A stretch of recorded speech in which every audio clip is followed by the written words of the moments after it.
በኢትዮጵያ ማህበራዊ ሴት ውስጥ እናትነት ከፍ ያለ ክብር አለው። በተለይ ነፍሰ ጡር ሴት በየትኛውም ስፍራ ልዩ ከበሬታ፣ ፍቅርና እንክብካቤ ይደረግላታል። እርሷ የታማኝነት የሰላምና የፍጹምነት ስነ ምግባር ተምሳሌት ተደርጋ ስለምትቆጠር ማንም ሰው በነፍሰ ጡር ሴት ላይ ጥርጣሬ አያሳድርም። ይልቁንም ቀድሞ ለመርዳትና መንገድ ለመልቀቅ ይሽቀዳደማል እንጂ። ይህ ለዘመናት የኖረ ህዝብን ከህዝብ ያስተሳሰረ ውብና ቅዱስ እሴታችን ሆኖ ዘልቋል። ነገር ግን ከቅርብ ጊዜ ወዲህ ይህንን ተጠብቆ የቆየውን የማህበረሰብ የሞራል ምሰሶ ለመናድና ህዝባዊ መተማመንን ለግል ጥቅማቸው የሚሹ ወንጀለኞች አዲስ መልክ ይዘው ብቅ ብለዋል።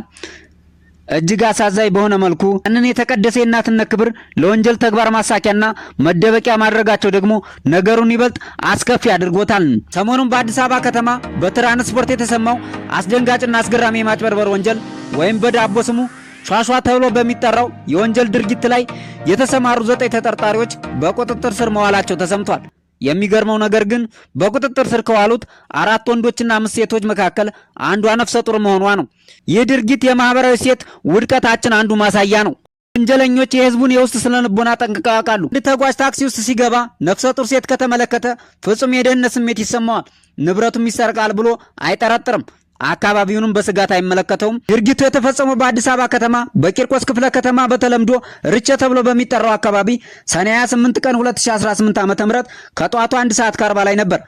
የግል ተበዳይ በጧት ተነስታ የተለመደ ተግባሯን ለማከናወን አጎና ወደ ስቴዲየም ለመጓዝ በማሰብ ኮድ 383 620 ኦሮ የሆነ ነጭ ሚኒባስ ተሽከርካሪ አስቁማ አገራማን ብላ ገብታ ጉዞዋን ቀጠለች። ተጠርጣሪዎቹ ተበዳይዋ ገና ወደ መኪናው ከመግባቷ አዋከው ትኩረቷን በተለየ ሁኔታ በመስረቅ በቦርሳዋ ውስጥ የነበረውን ግምቱ 32000 ብር የሆነ ሳምሰንግ የሞባይል ስልክ በመስረቅ ጥለዋት ለመሰወር ሙከራ አደረጉ። ይህንን የወንጀል ድርጊት እንቅስቃሴ በቅርበትና በንቃት ሲከታተሉ የነበሩ አንበሶች የትራፊክ ፖሊስ አባላት ተሽከርካሪውን ወዲያውኑ በማስቆም ተጠርጣሪዎችን በቁጥጥር ስር አዋሏቸው።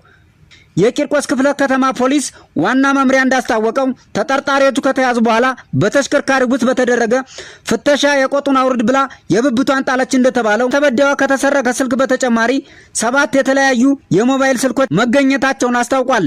አዲስ አበባ ፖሊስ ዋና ጠቅላይ መምሪያ እንደገለጸው እነዚህ የደቦ ሌቦች የወንጀል ድርጊቱን ለማሳለጥ የተራቀቁና ውስብስብ ስልቶችን ይከተሉ እንደነበር አስታውቋል። እነዚህ ተጠርጣሪዎች ተሽከርካሪ በመከራየት መደበኛ የትራንስፖርት አገልግሎት የሚሰጡ መስሎ በመንቀሳቀስ በቡድኑ ውስጥ ላሉ አባላት የቀን ውሎ አበል በመክፈል የሌብነት ወንጀል ስራቸውን ያጣጥፉ እንደነበረ በቡድኑ ውስጥ ነፍሰ ጡር ሴትን በማካተት የህዝብና የህግ አስከባሪዎች እንዳይጠረጠሩ ለማድረግ ብዙ ጥረት ማድረጋቸውን አስታውቋል። ነገር ግን ያደረጉት ጥረት ሁሉ ውሃ በልቶት በፖሊስ ቁጥጥር ስር መዋላቸው የአዲስ አበባ ፖሊስ ህብረተሰቡ የትራንስፖርት አገልግሎት በሚጠቀምበት ወቅት መሰል የማጭበርበር ወንጀል በተለምዶ ሿሿ ወንጀሎችን በመገንዘብ ከፍ ያለ ጥንቃቄ እንዲያደርግና አጠራጣሪ ነገሮች ሲመለከት በአቅራቢያው ለሚገኝ የጸጥታ አካላት በፍጥነት ጥቆማ እንዲያደርግ ማሳሰቡ ተሰምቷል። ቻናላችን ሰብስክራይብ በማድረግ ቤተሰብ ይሁኑ።